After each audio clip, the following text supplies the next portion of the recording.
ලස්සන පාට පාට මල් පාට පාට මල් පිපිලා හිනෙහුණා දෙරනේ පුංචි පුංචි අපි පුංචි පැංචි අපි පිපිදී නලුණා මේ ලෝකේ අපි හිනෙහි රසතාලේ අපි නැලවි ගයාවි නටාවි සමදා සියල්ලන්ටම වඩා දරුවන් වටේ දේශයක ජීවනාලිය වන්නේ පුංචි අපි.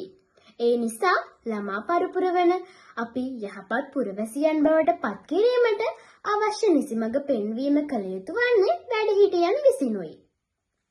හෙට දිනේ අනාගතයේ බාර ගන්නට සිටින පිපෙන්නට වෙරදරන පුංචි අපි ගුණදම් වඩන්නට අපේ ලෝකයේ සුන්දරත්වය විඳීමට ගතසිත නිරෝගීව දවස ගෙවන්නට හරිම කැමතියි.